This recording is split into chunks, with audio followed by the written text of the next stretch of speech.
Suku Sunda yang tinggal di bagian barat Pulau Jawa sering mendapat stigma sebagai kaum yang durhaka kepada leluhurnya.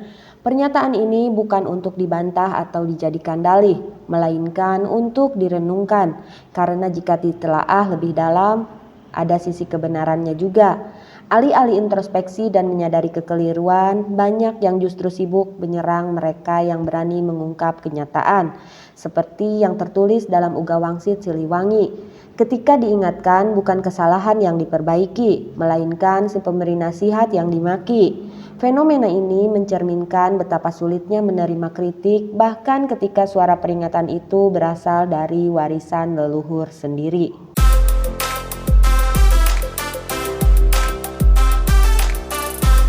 Menelusuri sejarah berarti harus siap menghadapi segala kemungkinan, termasuk ketidaknyamanan dan bahkan tekanan dari berbagai pihak. Sejarah bukanlah kisah hitam dan putih yang sederhana, melainkan rangkaian peristiwa dengan berbagai sisi yang tak selalu menyenangkan. Namun masih banyak orang yang menolak ketika fakta yang kurang berkenan terungkap, seolah hanya ingin mengangkat bagian-bagian yang baiknya saja. Padahal sejarah yang kelam bukan untuk disembunyikan, melainkan untuk dipelajari. Justru dari berbagai kebobrokan masa lalu, entah itu kelicikan, pengkhianatan, atau kesalahan fatal apapun, kita bisa mengambil pelajaran berharga. Mengetahui dan memahami sisi gelap sejarah bukan berarti mengkhianati leluhur, tetapi justru menjadi peringatan agar generasi mendatang tidak mengulangi kesalahan yang sama. Sebab bangsa yang besar bukanlah yang hanya mengagumi masa lalunya, melainkan yang mau belajar darinya. Setiap argumen memiliki kebenarannya sendiri, tergantung dari sudut pandang mana kita melihatnya. Oleh karena itu, memahami sejarah bukan sekedar mencari siapa yang benar atau salah, melainkan menggali berbagai sudut pandang untuk mendapatkan pemahaman yang lebih utuh. Sebelum kita menyelami pembahasan inti, izinkan saya menyampaikan rasa duka cita yang mendalam atas bencana longsor dan banjir yang melanda kawasan Puncak, banjir di Bekasi dan beberapa wilayah lainnya. Kawasan Puncak Bogor, Jawa Barat memiliki sejarah panjang sejak zaman kolonial Belanda. Pada tahun 1745, Gubernur Jenderal Gustav Willem Baron van Imhoff membangun tempat peristirahatan yang kini menjadi Istana Bogor. Ia juga tertarik dengan kawasan Puncak yang masih berupa hutan belantara, lalu memerintahkan penebangan pohon untuk pertanian dan tempat istirahat. Pembangunan perkebunan teh yang luas kemudian mengubah wajah Puncak. Jalan Raya Puncak digagas oleh Gubernur Jenderal Herman Willem Dinders pada awal abad ke-19 untuk mempermudah transportasi dan strategi pertahanan. Setelah kemerdekaan Indonesia, kawasan Puncak menjadi milik pemerintah Indonesia. Akan tetapi jauh sebelum itu, toponimi Puncak telah terukir dalam naskah Bujangga Manik, sebuah karya sastra berbahasa Sunda yang diperkirakan berasal dari abad ke-15. Pemaparannya sudah ada dalam video sebelumnya. Dalam naskah tersebut dikisahkan perjalanan Bujangga Manik yang pada suatu waktu beristirahat di suatu tempat yang disebut Puncak.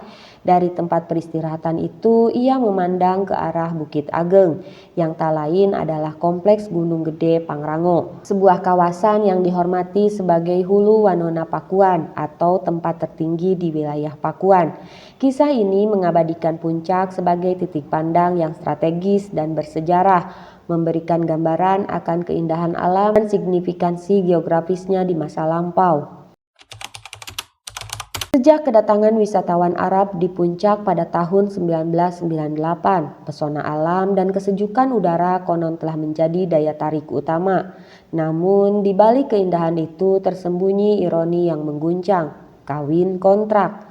Fenomena ini yang berawal dari kebutuhan akan kehangatan di tengah dinginnya malam Puncak telah berkembang menjadi industri yang menggiurkan. Para wanita lokal dengan iming-iming materi rela dinikahi secara kontrak oleh para wisatawan Arab.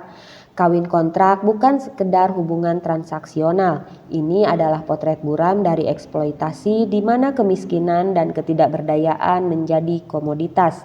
Di satu sisi ada wisatawan yang mencari hiburan sesaat, di sisi lain ada wanita yang berjuang untuk bertahan hidup. Puncak yang dulunya adalah tempat peristirahatan yang tenang, kini menjadi simbol kemunafikan. Kawin kontrak adalah bentuk modern dari perbudakan dan kita tidak boleh menutup mata terhadapnya. Kehadiran wisatawan Arab di Puncak Bogor mungkin telah memberikan dampak ekonomi positif bagi masyarakat setempat, namun juga memicu masalah sosial seperti praktik kawin kontrak dan prostitusi terselubung. Fenomena ini menjadi perhatian serius karena melanggar norma agama dan norma hukum, serta meresahkan masyarakat. Praktik ini juga bertentangan dengan pasal 2 ayat 2 Undang-Undang Perkawinan, yaitu bahwa tiap-tiap perkawinan dicatat menurut peraturan perundang-undangan yang berlaku.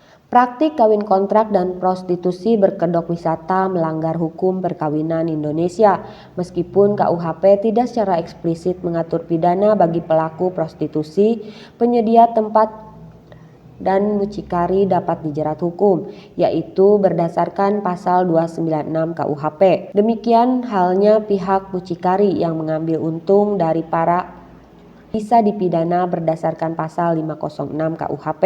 Barang siapa menarik keuntungan dari perbuatan seorang wanita dan menjadikannya sebagai mata pencaharian, maka diancam dengan pidana kurungan paling lama 1 tahun. Dalam fikih munakahat, perkawinan kontrak dikenal sebagai nikah mut'ah, yang berarti pernikahan sementara dengan imbalan materi dan tanpa hak waris. MUI sendiri telah mengeluarkan fatwa yang mengharamkan nikah mut'ah dan menyerukan agar pelakunya dibawa ke pengadilan. Fatwa ini didasarkan juga pada ayat Al-Quran surah Al-Mu'minun ayat 5-6. Dan di antara sifat orang mukmin itu mereka memelihara kemaluannya kecuali terhadap istri dan jariah mereka. Maka sesungguhnya mereka dalam hal ini tiada tercela. Nikah mut'ah juga dikenal sebagai nikah mu'akkad atau nikah visa yang merujuk pada pernikahan dengan batas waktu tertentu sesuai dengan masa kunjungan visa. Perkawinan kontrak yang diperdebatkan antara fikih Sunni dan Syiah adalah pernikahan dengan perjanjian durasi waktu.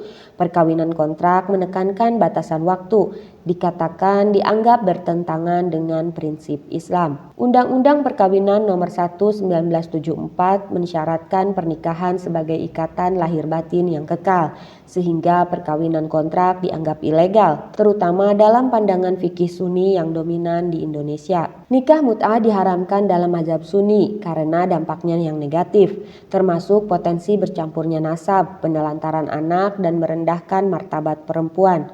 Meskipun tidak secara eksplisit melarang nikah kontrak, praktik ini tetap dianggap tidak sesuai dengan prinsip perkawinan dalam Islam. Prostitusi yang melibatkan unsur ekonomi, seksual, dan psikologis didefinisikan sebagai hubungan seksual sesaat dengan imbalan materi. Dalam konteks patriarki, prostitusi ini dianggap sebagai bentuk penindasan terhadap perempuan. Meskipun selalu ada dalam sejarah, prostitusi meningkat seiring perkembangan zaman dan melanggar berbagai norma sosial dan hukum. Lalu apa hubungannya pemaparan di atas dengan suku Sunda? Sejak dulu kala masyarakat Sunda meyakini keberadaan para leluhur ada di sekitar kita. Jauh sebelum datangnya pengaruh dari barat maupun timur, leluhur bukan sekedar bagian dari masa lalu, namun tetap hadir dan hidup berdampingan dengan kita. Namun ritual sajen yang dahulu menjadi bentuk penghormatan kini justru dianggap bid'ah, syirik, dan musyrik. Bukankah tidak mustahil bahwa anggapan ini telah melukai para karuhun yang telah menjaga keseimbangan alam sejak berabad-abad silam? Kita boleh saja mengatakan bahwa bencana adalah takdir, tetapi alam semesta memiliki hukumnya sendiri, hukum sebab akibat. Jika tidak dimulai, maka tidak akan terjadi demikian. Kita memang sudah terlalu jauh meninggalkan ajaran leluhur. Mau sampai kapan kita terus mendurhaka? Ataukah sampai menunggu hingga 7 gunung meletus baru menyadari kesalahan? Namun kesadaran itu mungkin datang seperti orang yang baru terbangun dari tidur, terlambat ketika semuanya telah hancur. Mari kita simak video yang tengah beredar luas di platform sebelah yang dikatakan bahwa kejadian tersebut terjadi sehari sebelum terjadinya banjir dan longsor di Gunung Mas, Bogor. Sabunah nasya kiai cing video mana? Aing heula sampai miskia ge. Ini kiai dari mana? Heula aing sampai mesa dia raya di aing heula. Sampai me gunung Mas aya di dia di aing heula. Capek kabeh sia maradat. Moal gila dari tak banjir teh aya. Itu tinggalikan ke cai badan datang ke ditu. Moal gila deui. Paling aing baheula geus diingetan sia. Mun maneh ngadirikan tempat di mana-mana kudu izin kanu boga heula. Aing tanya asarian. Mun imah maneh di tempat dan ku jalma teh izin heula maneh ngamuk moal sia. Aing di aina kitu. Campur izin aing. Di tempat IG campur sia izin. Aing geus ngelingan ka saria tinggali di Irahabu eta banjir aya deui lebih gede di kamari. Kabeh hancur sia. Lain aing ngumpul di dieu teh lain. Kabeh luhur di dieu digerakuk sia. Saya tidak mengatakan bahwa kita harus percaya dengan video yang beredar tersebut, karena tentu saja secara logika bencana longsor dan banjir di kawasan puncak memang pasti memiliki penjelasan sebab akibat yang dapat diuraikan secara ilmiah. Akan tetapi analisis mendalam mengenai struktur geografis bukanlah bidang keahlian saya. Namun merujuk pada video yang dimaksud muncul sebuah interpretasi yang menarik. Para sesepuh Sunda zaman dahulu meyakini bahwa para leluhur senantiasa hadir di sekitar kita, mengawasi dan menjaga. Alih-alih menyangkal, mari kita sejenak merenung dengan pikiran yang jernih. Apa yang sebenarnya terjadi di tanah leluhur kita? Terlepas dari benar atau tidaknya video di atas, ada banyak hal yang patut kita pelajari. Salah satunya adalah dengan menjaga alam semesta. Mantak kolot baheula aya paribahasa, mipit kudu amit, ngalak kudu bebeja, ulah nepika kabawa palid ngalajur nafsu jalaran nuturkeun batur.